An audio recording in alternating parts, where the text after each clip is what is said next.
Okay. Get out of Sweet. here. Should be live. Sweet. Awesome, yeah. All right, Jordan. Thanks for joining me today live on this. We're just on Facebook right now, right?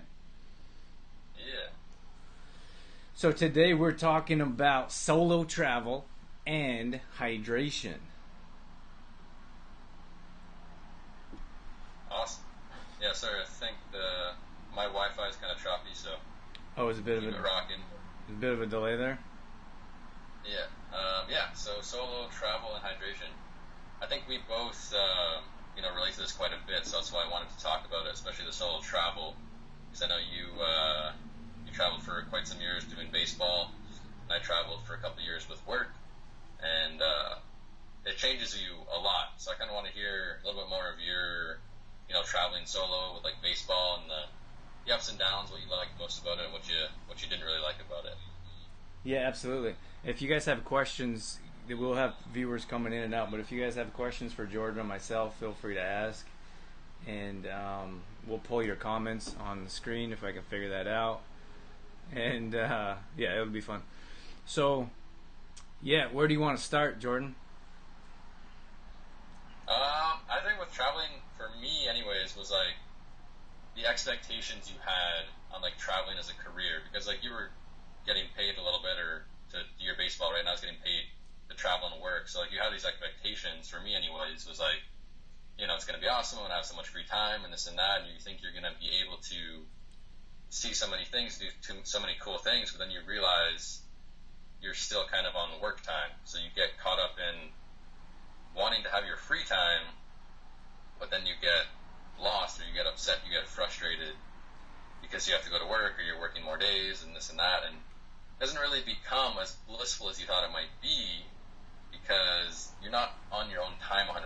You're still following your boss or your manager, and you might be here one week, you might be here the next week, or you might lose your job, you might be shifted around. You don't really know. So like when I tell people, or when I used to tell people, hey, like I get paid to travel across Canada and work on wind turbines, they're like, that's so cool. And I'm like, yeah, it's, it sounds cool from afar, but realistically there's so many complications in between that someone who doesn't go through the job, they don't really experience that. Yeah, and I think it's the same thing when it comes to. I kind of think it's like that with anything. Like you usually, when you're looking from the outside in, most things sound like pretty cool if you're not experiencing it. Yeah. So yeah, it was the same deal for me. Like there's a lot of issues. There was a lot of challenges and a lot of speed bumps, and people are just like, oh, you got a chance to travel the world and play a game and get paid for it. And I was like, yeah. I mean, it sounds fantastic, but it was quite challenging on the best days. Yeah, 100%. And that's the thing, and I feel like we get caught up in it a lot. Is that whole like you see, we get caught up in like the whole like TV thing, the drama or whatever, and you see, or even Instagram too. Is like you see the perfect moment, or even for me in like van life. You see all these like pretty pictures, and you're like, whoa, I want that, and it's like, whoa, I can build a van, and right now like I'm building my van, and it's just like, no, it's not so blissful, like not at all.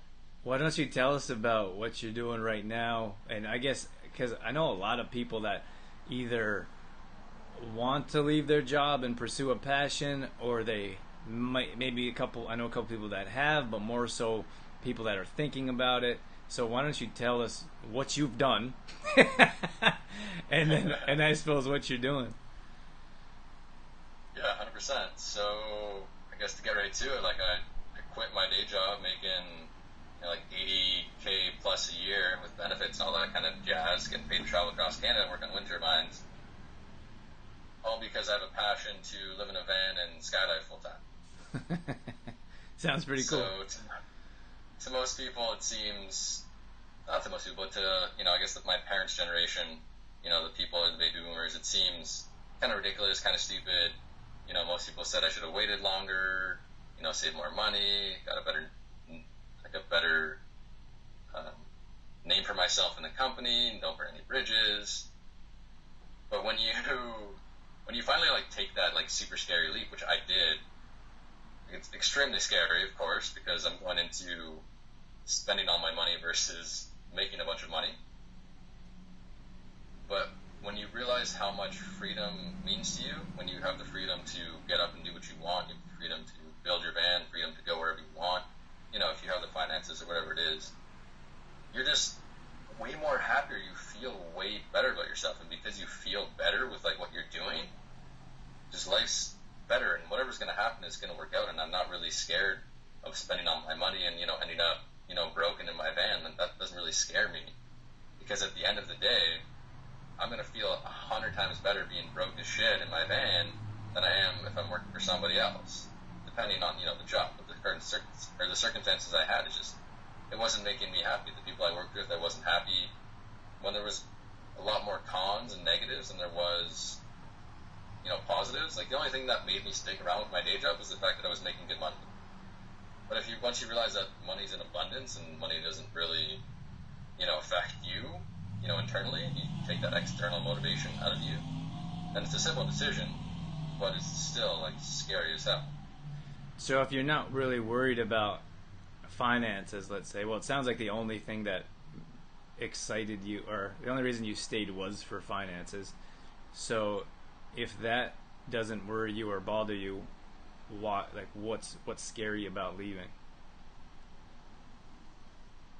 What's scary about leaving is just the unknown. Is the unknown. So were you? If I would be, yeah.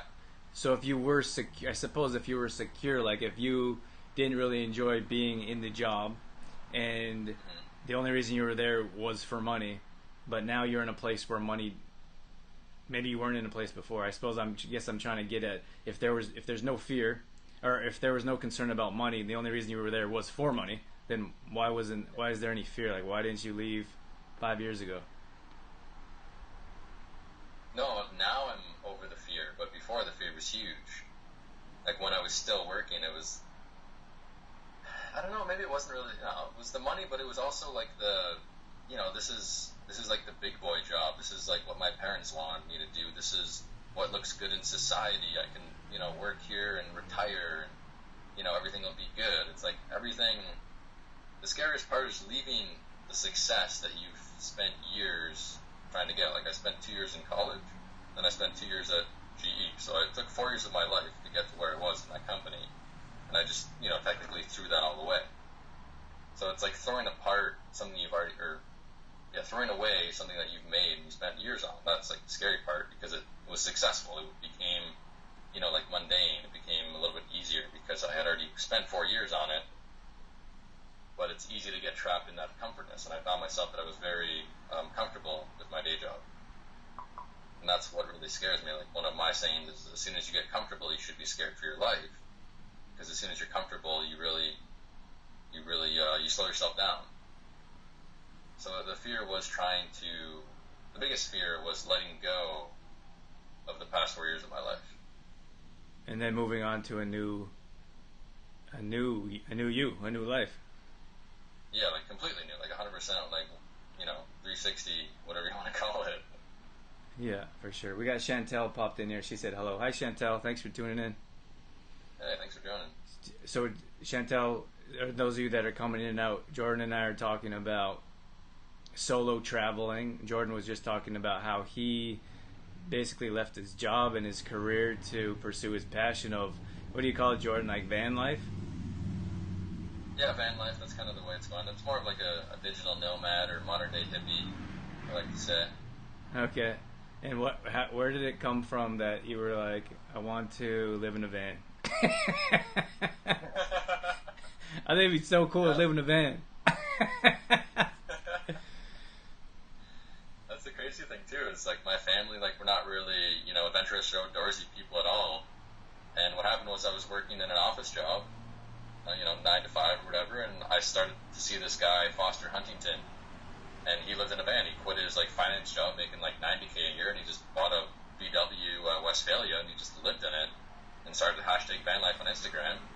And I saw these other people, and I was like, huh, that sounds pretty sick. You're like, that's what I should do with my life. Yeah.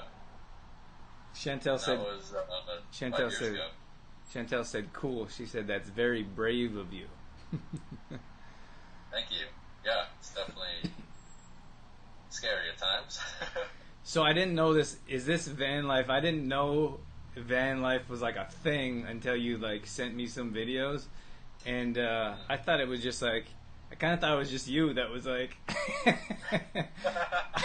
I want to live in a van, and I was like, hey, like I don't have any judgment. Like it sounds crazy, but I mean, whatever someone wants to do with their lives, they should be able to do it. That's how I feel. Um, but I didn't know it was a thing. Like, is there like a movement, or is there like a lot of people that just live in a van and cruise around the world? Yeah, actually, it's something I've been. There's people that are 20 minutes away from me, and we kind of started like a van gathering of Ontario people here in Canada, or not Ontario. You guys are in Canada, sorry. Uh, and yeah, like there's people that say it's getting into a movement. There's a new app coming out that's gonna, make it a lot easier. And once we're able to get internet access pretty much everywhere, you're gonna, in my mind, we're really talking about this a lot. Is you're gonna see a lot more people mobile living, because once we can get internet everywhere we go for a decent rate, people start to realize that if you can make money online, you don't need to be stuck going to your job or being in one place. Like kind of like how you guys are traveling too, right? So it is becoming bigger and bigger, and the more I look into it, the more it really excites me, because there's a lot of people creating really good content on YouTube and Instagram focused on van life. The community is unbelievable, and the biggest thing is when you get into the van life community, you're instantly best friends, because you're so vulnerable when you're in your van. Like it is. It's scary. It's nerve-wracking, right? So you're alone. You're vulnerable. Maybe you're a couple, but as soon as you meet another van lifer, as people call us, you become friends, and you're now part of this community that is like worldwide, which is amazing. And it is. It's getting bigger and bigger, and I'm trying to see, where I fit in and what the potential could really be. And so, like yourself, what are you? Maybe tell our viewers like what yourself. This is kind of turned into a barrage of questions on my end. It's like a disease. I can't help it. So sorry about that, but it is interesting to me. Like what? Maybe you could tell our viewers what you're gonna do financially to make a living, and then maybe I'm kind of interested to know what other people. Are they all just YouTubers, or what's going on with that? Yeah, that's definitely a question a lot of people have, for sure, so it's a good one. So a lot of people, not a lot of people, but some people, I'll give some examples. So this girl I know, she works for Shopify, so she can do that from her laptop. There's a couple, I know one does art, so he sells art online, and the girl does like data something, so all she needs is a laptop and internet. So they just work from their computer, and what I'm going to do is do YouTube, do online content, but I'm also doing life coaching as well. So I'm going to be able to, go city to city and life coach people in different cities and build that, kind of group up. But yeah, then there's many different ways, really. It's like once you find your way to make money online, it's like same with you guys. You just need an internet connection so you can live in a van as well, right? We could.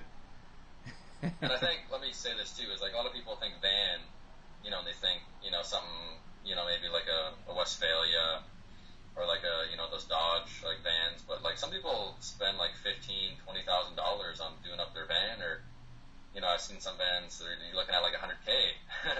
Really? A van, so you're really building a nice, decent home out of a van. It's just van life is like the easy kind of words, but really it's a miniature RV. Is what it is. Okay. And some people have showers, composting toilets. I'm going to have a sink and a stove and a fridge as well, and solar power. So I'm really getting, free energy from the sun. And you live pretty well. Like I'm not going to have a bathroom or whatnot, but I'll be able to find that. So you kind of find your little, what is necessary and what is not, and then you just bring everything you need with you. And when you bring everything you need with you, and all you have is a van, you have very little things. So that's why, like I said, when you meet another van lifer, you connect right away, because your entire life is in, 50 to 60 square feet of space. So there's no house to hide behind. There's no, day job or corporate thing to hide behind. It's like, welcome to my home and my everything, and this is exactly who I am. And everyone's van is different because of that. And that's the coolest thing, is the, like as soon as you walk into someone's van, you're like, oh, okay, this is definitely your van because of how custom it is. And that's like, you just instantly relate to people. There's no, like, that's what I hated about the corporate world was you put on a mask every time you go to work, right? When you live in a van, there's nowhere to put a mask. You can't really hide much. That gets right there for you. You live in a van. Yeah, exactly. So we got Tina Thomas just jumped in here, James jumped in here, and Michelle. So you guys were kind of talking about hydration, as you can see. Jordan is hydrating, and then so Jordan kind of left his. Well, he didn't kind of. He left his corporate job, and he's living in a van, and he's going to travel around and live the life of his dreams. So that's pretty cool. Yeah, I feel like I'm asking all the questions. I don't have a problem continuing to ask you questions, but do you have any questions for me? Yeah, no, definitely. It's all good. I like questions. I like asking questions too. So yeah, let's dive into the hydration thing because like for me, that was always the biggest thing. Is like, A, you got to drink fucking 2-3 liters of water a day. So it's like, where are you finding the water on the road is the biggest thing. It's like I've always got a water bottle with me, a reusable one. But something I never really looked into until I talked to you guys was the quality of water and how you find good quality water and what you do with it if you can't find good quality water. So like, did you look into water quality when you were traveling solo, or is this something new for you? I think water. I mean, it's hard to say where I've found my knowledge because it's always evolving. I don't exactly remember when it was. I remember like some places, like I remember Germany, for example. Like when I was playing in Germany, they provided water for you, like in bottles, like big bottles, and it was usually that sparkling water, which I didn't enjoy, especially when I was like playing in the sport. I didn't want to be drinking fizzy water. And so I had to bring my own water. And then I suppose like now when traveling, like I know for sure that I don't want to be drinking tap water, especially when it comes to like LA water. Like I'm not going to drink the water from the tap here. Like that's just how I am. So I have this huge pot. Just went out to the thrift store. Not sure if it was at a thrift store. Probably got this giant pot, and I boil water every day. Not every day, probably every third day. And I put turmeric and ginger in there, fresh turmeric and ginger, and I boil that, and then I store it in the fridge, and then I'll put it on I'll take it out the morning before, and then I drink that throughout the day. Okay, wow. So this is to get out, all the like the chlorine, the fluorine, the chemicals. Is that kind of the big thing? Yeah, it's like you don't know what's in there. Like some areas, depending where you are, like sometimes, and I'm sure we've all experienced this. We've just decided to look past it, or believe that everything's okay, or that whatever they're doing isn't harmful to our health. Like it's pretty easy to pull the blinds down if you don't want to see something. So I mean, when we run water, sometimes it smells bad. When we run water from the tap, sometimes it's not clear. And I mean, it doesn't matter where you are. I've had that experience up in Canada, in Olds, where we met Jordan, and then down here in LA, it's the same difference. And then everyone has a different idea of what's going on or what it is. But the fact of the matter is, I don't want to be drinking that water because I don't know what's in it or what they've done to it. So I feel like I actually had a water expert come on and talk about having a water filtration system. I'm sure when I'm done traveling so much I'll have one, but at this point the best way to clean the water is to boil it. So that's what we do. Yeah, that's cool. It's something I never thought of boiling. Like I always thought of getting like a water bottle, because I have a Brita water bottle here too, and like I was like, hey, well, it's a filter, right? But I never really, my initial thought was not like, oh, I'll just boil the water. I mean, I thought about that when going camping. It's like, hey, I can boil the water and I'll be all right. I'm gonna have a filter too. But yeah, I think that boiling water is not people's like initial reaction. No, I think you're right. It just doesn't come natural or normal. Like I kind of started doing it when I wanted to look at different avenues to clean water, and that like boiling water is probably the best way if it's not going to come through some type of filtration system. And then the other added benefits of, can you hear the sirens? Can be loud. And then the added benefits of turmeric and ginger as well. It's really a no-brainer. After that, I usually squeeze in some lemon as well. So it tastes great, and it's alkalizing. It's anti-inflammatory. We call it healing water. And I'm trying to figure out how to patent it.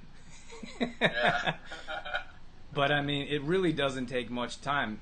All you do is get a giant pot. If you get a huge pot, then you boil it, and you probably do that a couple times a week. And I mean, that's for my health. It's not too much, or it's not out of the question for me to do something like that. Yeah, no, that's awesome. That's good that you're. I mean, it's habit now, right? So it's easy, which is cool.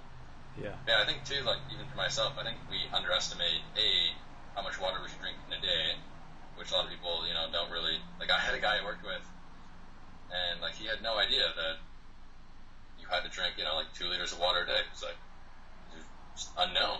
It's true. Like if you're not drinking enough water, you're dehydrated. And you're dehydrated, you start to feel it.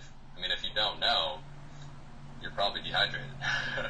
Right. And I think most people walk around dehydrated. They just don't know. They don't know how good it feels to be hydrated properly. They don't know what it feels like to have toxins flushed out of your body. It's just kind of constant. Like maybe you're hazy, or maybe you have headaches, or maybe you have mood swings, or maybe your body's full of toxins because there's no way to flush it out. Like there could be an unlimited number of reasons, but if that's your normal, you don't know the difference. Yeah, that's huge. We had Louise jump in here. She said hello.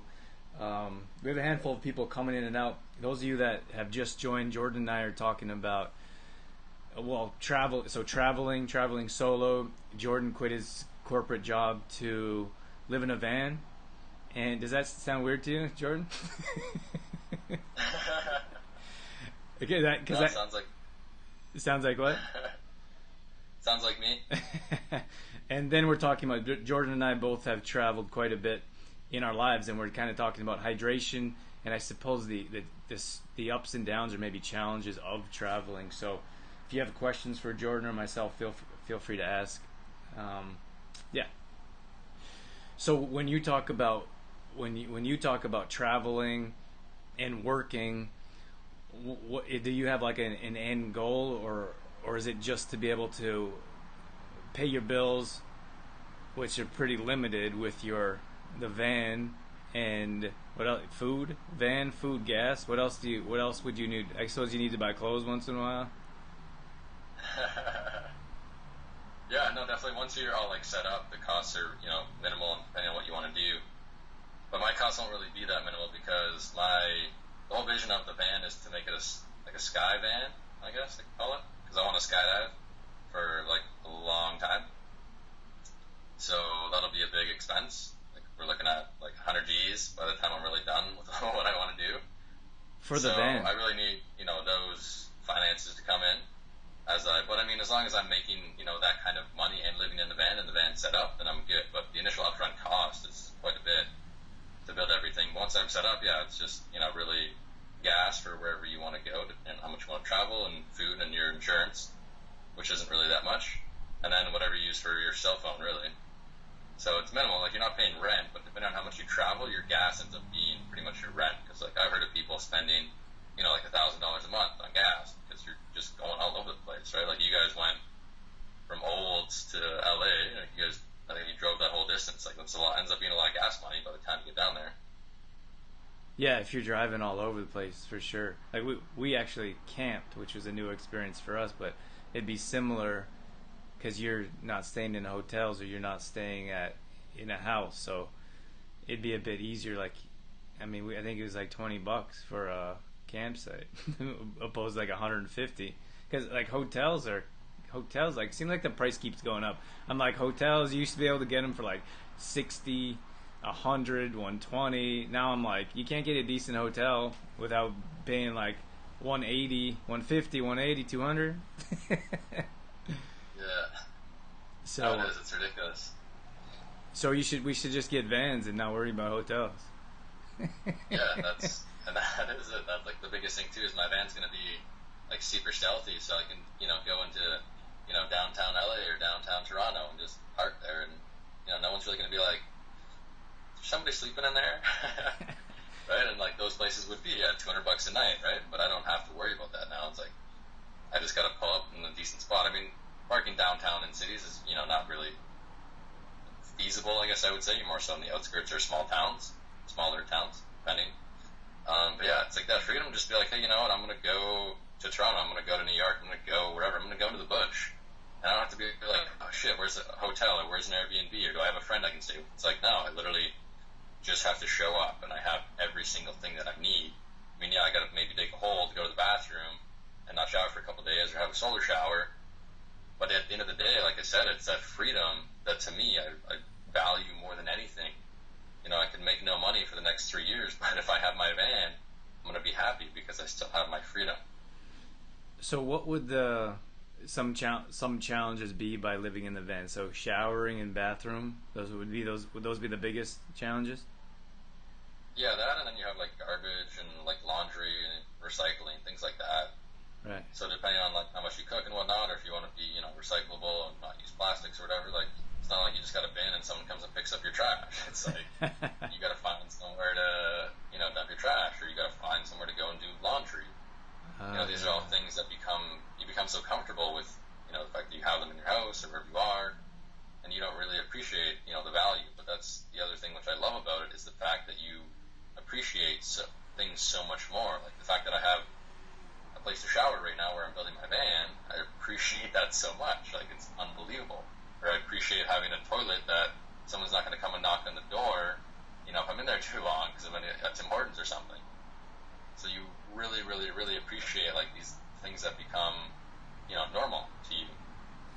And so how do you get around, like what are you going to do for food? Are you, like what do? You eat raw food most of the time? Like how do you cook your food? Yeah, so I picked up an RV stove, which runs off propane. And it actually has 4 burners and an oven. It's like 21 inches square.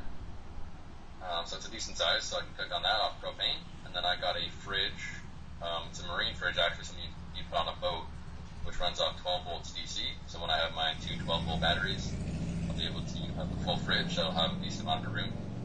And then, I'm going to have a sink, too. So a little water pump with a couple 2 6-gallon water jugs.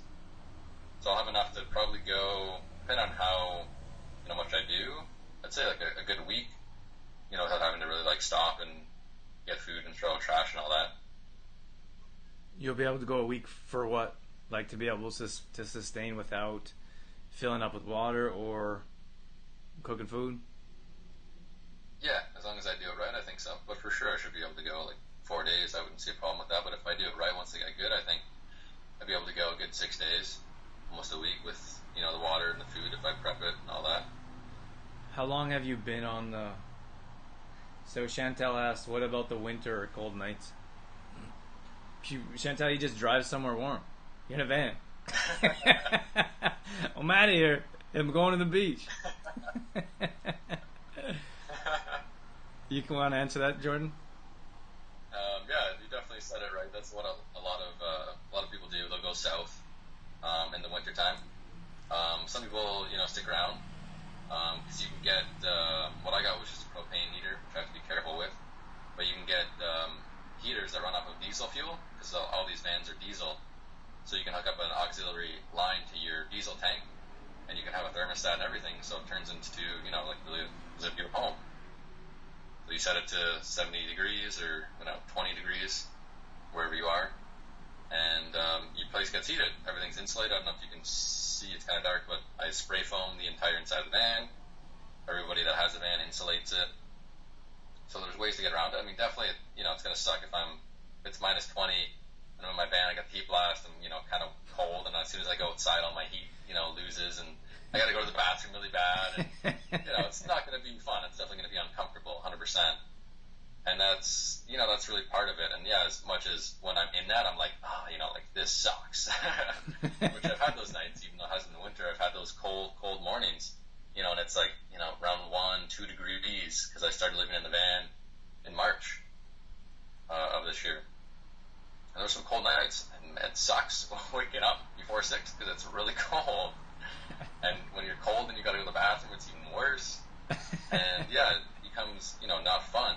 But then when you wake up or when it's nice and warm like it is right now, and you go and park on the beach side, or you're with a couple friends, and you wake up and there's this nice gorgeous view, and you're on the water and the sunrise, and you have nice coffee or tea in the morning. You're like, wow, like this is amazing. So you have both worlds.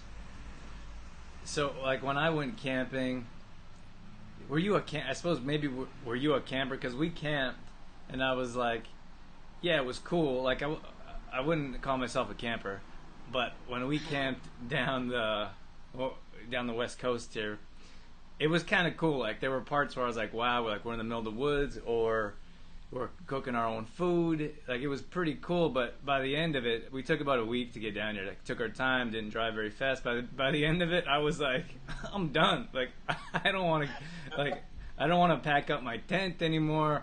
I don't want to eat over a fire. Like I just want to be there. What happens if you're like in like 3 months? You're like, man, this is not what it's cut out to be. I don't want to do this. Yeah, I don't know, and that's kind of why I did like a test for myself. So what I did was I bought the van in November, didn't end up getting like fixed up until like March is when I finally got it, or April.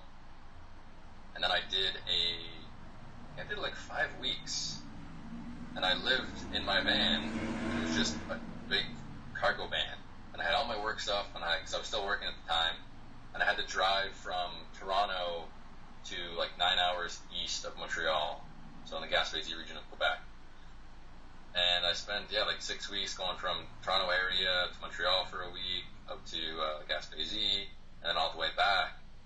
And that was like the roughest thing ever, because it was literally just me and a bunch of stuff in the van, and I started to pick up more and more stuff on the way, because I was going on Facebook Marketplace looking for heaters, looking for plywood to save a buck here and there as I was traveling, because I could hit so many different spots.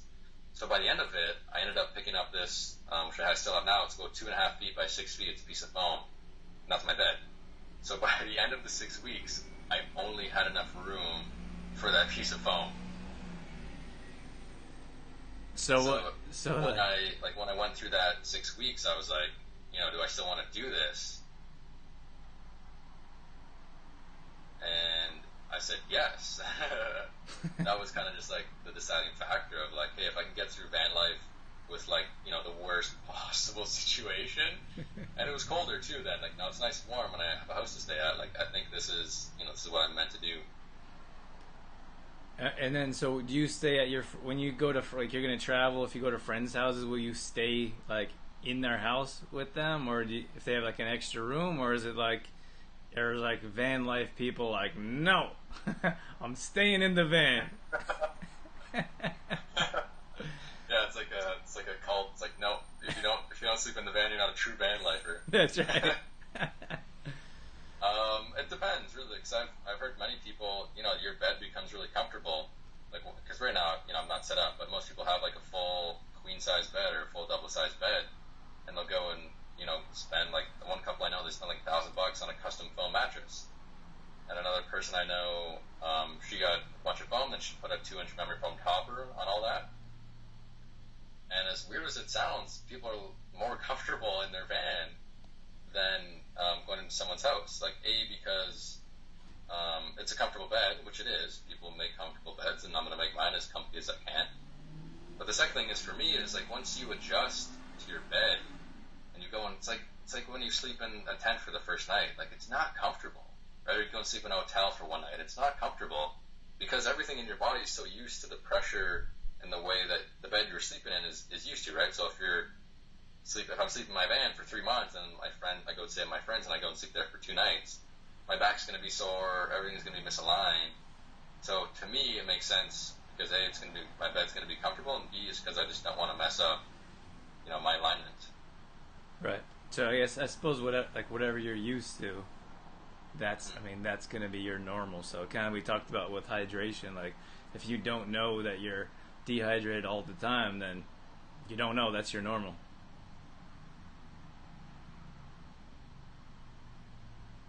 Yeah, exactly. That's when you get caught in that normal, like you get comfortable, depending on where that is or where you're at. That's what I mentioned too. Is to me, it's scary. Like, I think there's going to be a point with van life, too, when I get really comfortable with it. And I'm not really sure what I'm going to do. Because next step's like living in a tent, right? I guess, I don't know, but it's the part that scares me is when you get comfortable. Because you stop trying to motivate, you stop trying to do more, you stop trying to better yourself. And, the past 6 years of my life, I've really developed myself a lot. A lot of that has been solo, as we're talking about solo travel. I find I guess I've been avoiding the relationship because of that reason, but I find you develop a lot more when you're by yourself because there's nobody else to rely on. There's nobody else to, if my van breaks down or if I'm out of water, it's not like, I can tell a partner that I have with me to go and get water, like, help me when I'm down. It's like, no, it's me, myself, and I have to figure out these problems. I have to, go through it, I have to troubleshoot, I have to go through the ups and the downs. And you really learn a lot about yourself when you're doing that, like solo travel or solo, experiences. Yeah, well, I mean, when you don't really have a choice, you got to make it happen. Otherwise, it's not going to happen. Yeah, exactly. And I find out, I guess there's a lot of people like my age, some of these millennials, not these millennials I am, and I've been there myself. You get, you go into your schooling or you go to your job, you lose it, and then you go back to your parents' place, and then you're stuck in the basement. As shitty as it is to say. I mean, it just sounded like you and Dorothy with the quotations there. You're just using them for no reason. Dorothy will get a kick out of that. But yeah, my point was being that when you have safety nets, that's what it is. Like, oh, I lost my job, I'll just go to my parents' house. Or, oh, I lost my job, my wife's making money, I'll be fine. You don't push yourself to your highest potential.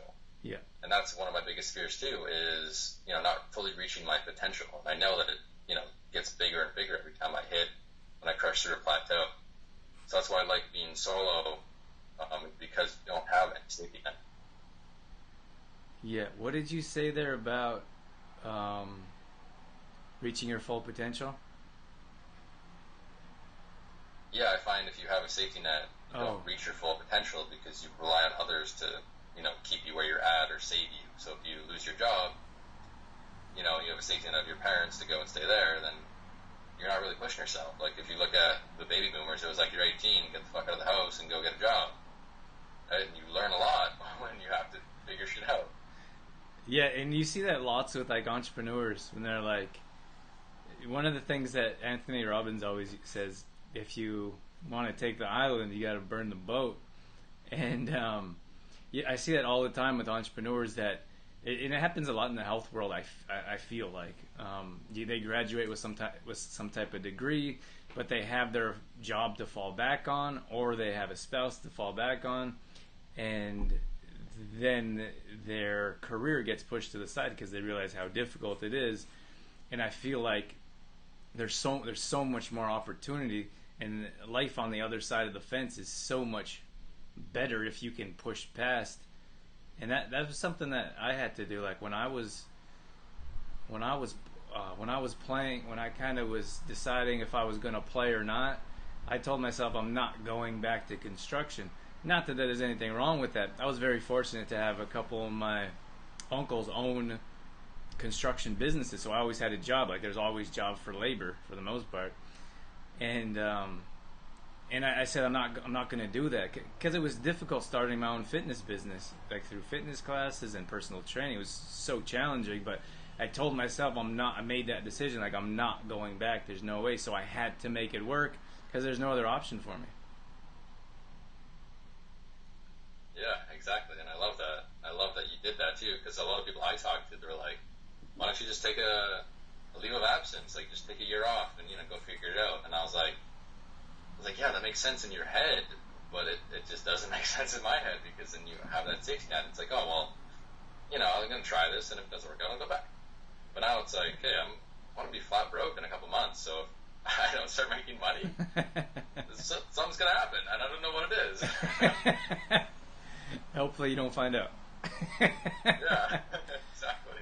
No, but that's the way I think that's the way it's got to be. Like it's kind of got to be all or nothing to an extent. And yes.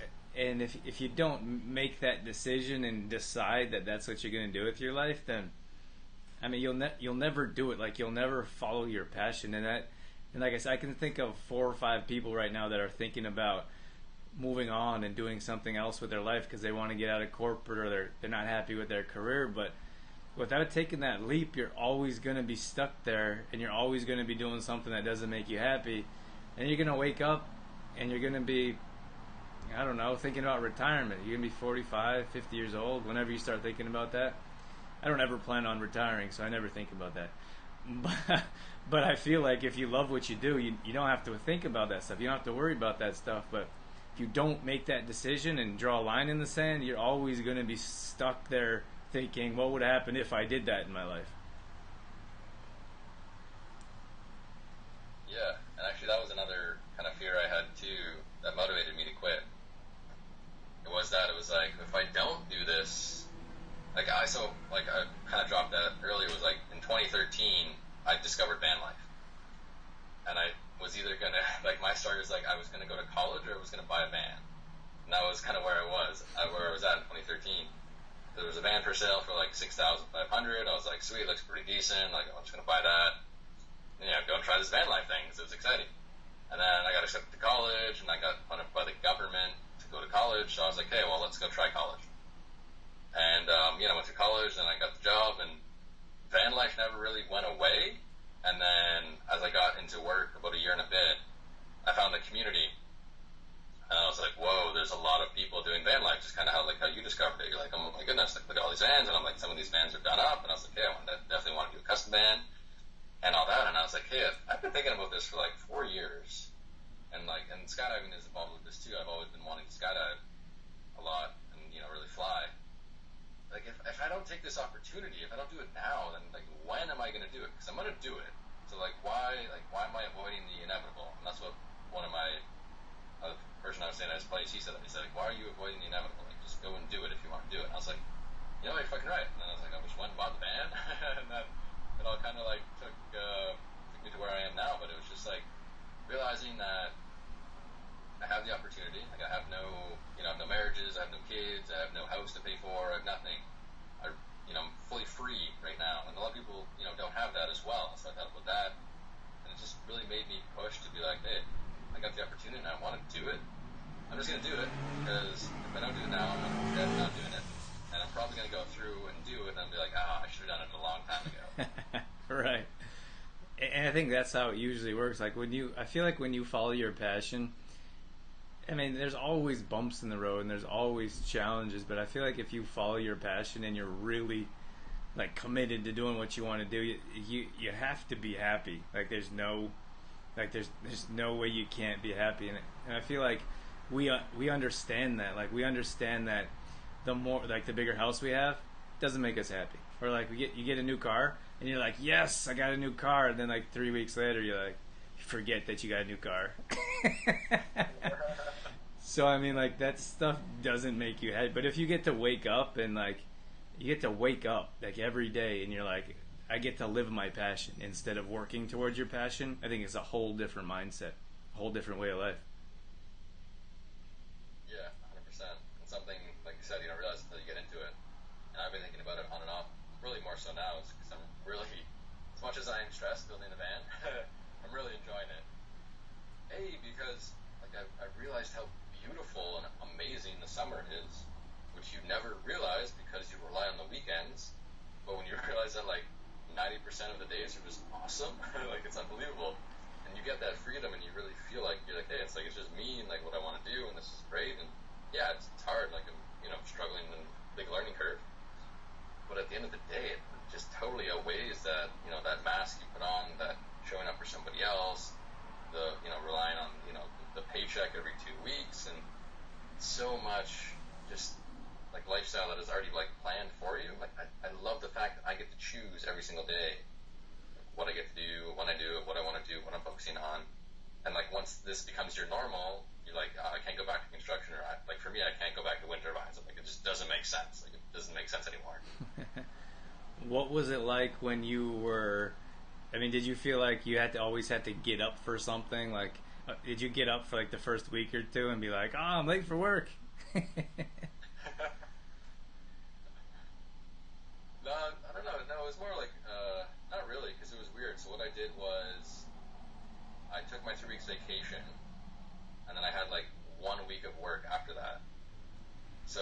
kind of like quit for 3 weeks and then came back for like a week of like, hey, I just got to show you guys how to do this and like clean things up.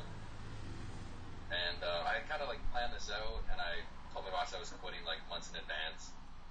So it was more of just like, oh, I don't. No, it was more just like I don't have to get up right now. I'm just gonna sleep in, and I actually slept in for the first time in like 2 years for like 3 weeks straight, and that was amazing because I realized what it was like to like fully rest, which for the past 2 years I never really did. And then what is it, how is it for you, like for someone that's like security, to get paid like every 2 weeks, or like it's a bit different if you're when you're working on your like working for yourself, like it's challenging, and it's not for everyone because you don't know when you're going to get paid, you don't know how much you're going to get paid, you don't know if you're going to get paid. So like yours is quite extreme because you're kind of starting out your own business, and then you're kind of, well, you walked away from your paycheck from getting paid every 2 weeks. How do you deal with knowing that that paycheck's not coming? I just don't think about it. It's definitely like weird though because I'm slowly, because for the past years I saved, I'd say 60 to 70% of my income I saved, and even more of that's in like stocks and shit. And now no money's coming in, and I'm just spending all of it. So it's like a total flip where I'm like, oh, like I'm slowly seeing the number go down and down and down and more and more and more, and I'm like, whoa. So it can be very I guess depressing if you look at it a lot. But yeah, like I guess changed my mindset to the fact that I have to spend the money to be able to make the money. So yes, it's all going away, but I've also worked hard so I can have all this, and I have my freedom, and I'm enjoying it. So even though the money's going down, there's no consistency, there's no reliability, that income's coming in. You have to, like Steve Jobs said this the best, is like it was impossible to see the dots going forward, but when you get there and you look back, you see how all the dots connected. And you have to trust in whatever that is, your gut, yourself, the dots, whatever. So there's a bug. And you have to trust in something, whatever that is. Like for me, it's the van and what I'm doing, and I trust in myself in that way. And maybe you're religious, so maybe it is a God or something like that. Whatever it is, but as long as you have that trust, then the money doesn't matter. And even if it is going away, you still have the trust that it's going to come in and everything's going to be okay because you fully wake up every day and you say, hey, everything's going to be okay. This is going to be a great day. I trust that what I'm doing today is going to help me in the future. What's the worst case scenario? You got to go back to building turbines. I'm sure you went over. It was for me being out of money, like being close to broke, and then driving somewhere and like my transmission blows. So then I'm broke, like I'm low on funds, and I have to fork out a lot of funds to get a new transmission, which would put me like into nothing. Then I would pretty much just be like stuck in the van wherever I break down, and I would have to figure out. I don't know. I have no idea what I would do. Is that scary that you don't know, or is it like freeing that you're like, well, if it comes up, I'll deal with it. If not, then I don't have to deal with it. It's a weird to say, but honestly, it excites me. Well, you do like skydiving, so like that danger, that risk and danger is probably in you somewhere. Yeah, and that too that's going to be the point where it's going to be the true, what do I have inside of me that can get me out of this position? Because right now it's like, hey, it's all or nothing. I got to do this, but I still have time. I still have money. The money's not gone yet, so I'm okay. But when I'm out of money and I can't afford a transmission and I'm stuck, on the side of the road in friggin' Oklahoma or something, like wherever I end up, I'm gonna be just like so on a different level because I'm gonna have to figure out my entire life from a van, that can't move and I can't afford to get food. Have you seen that? I think it's called Into the Wild. Mm-hmm. Have you seen that? Was that any? Did that inspire you at all to do this, or I just got a flash of it? I was like, you're kind of in the middle of nowhere or in Alaska in a van, and I'm like, oh no. Yeah.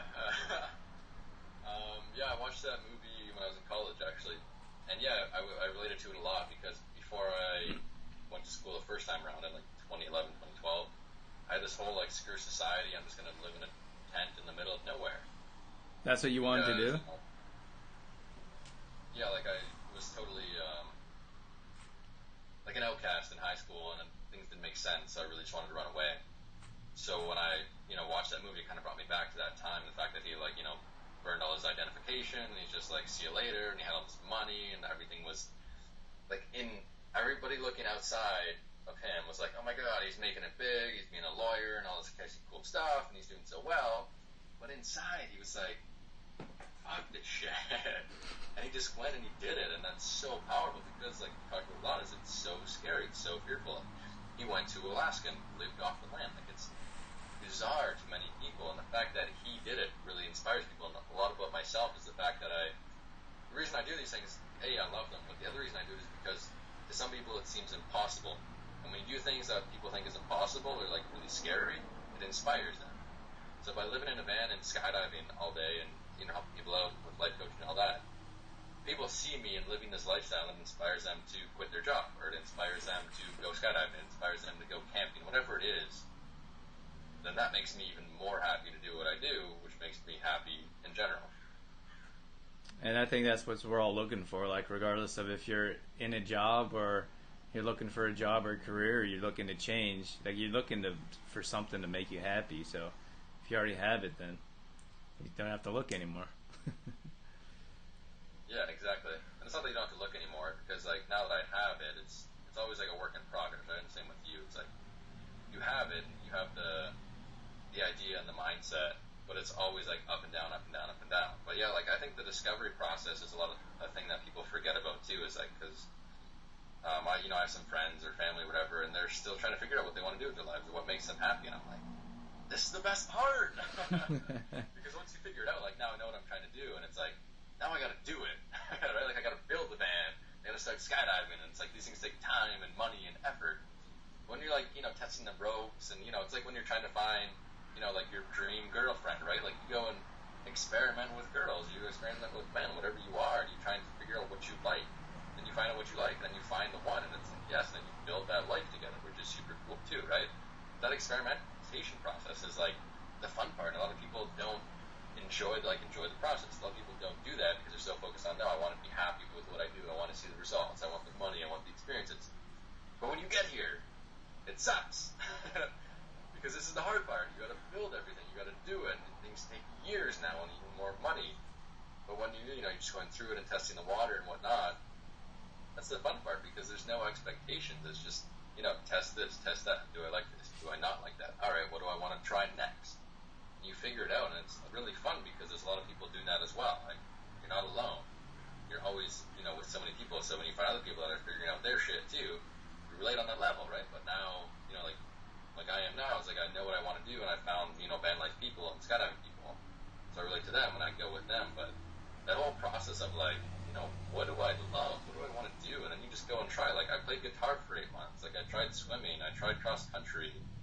You try all these things, and I don't play guitar anymore, but now you find what you love and what you want to do, and you just kind of focus on that.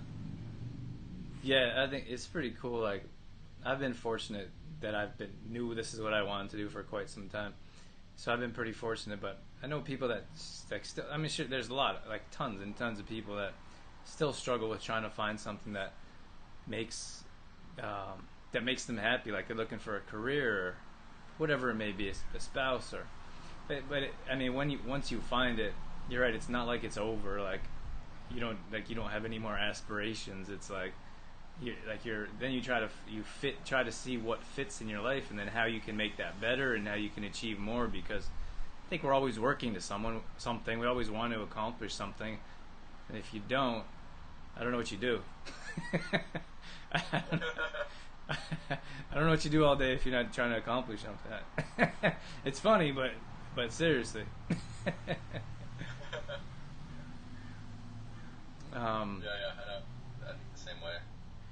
So we're about just about at the hour mark. So I think we should probably wrap it up. Is there anything you wanted to add before we? No, I'm glad everyone joined this and has some questions and comments. This is really good. I hope if anyone has any more questions, you can find me on Facebook with my name, add me up, send me a message, whatever. super open to all that. What? Well, you can put the link in the comments after. I suppose you can put you're posting videos on YouTube, and you also have Facebook, Instagram, so you can post those in the comments below, so people can find you there if you want after, Jordan. Yeah, that sounds good because I'm sure people might catch this later as well. Yeah, for sure. All right, everyone. Thanks so much for tuning in, for checking out. This is kind of like a spur of the moment improv. Jordan and I, we've known each other for a while now, but we've kind of been talking about doing this, and it hasn't really worked out. But I'm glad we finally got a chance to sit down and hang out for a bit, Jordan. So thanks so much for joining me. Yeah, thanks. It's my pleasure. It was awesome. Chantel said, "Stay safe." Thanks. Chantel's awesome. Mike just joined us. We're just wrapping up here, guys. So we're gonna end it here. But Jordan, stay on the line. Everybody else, have a nice evening, and thanks again for being here with us.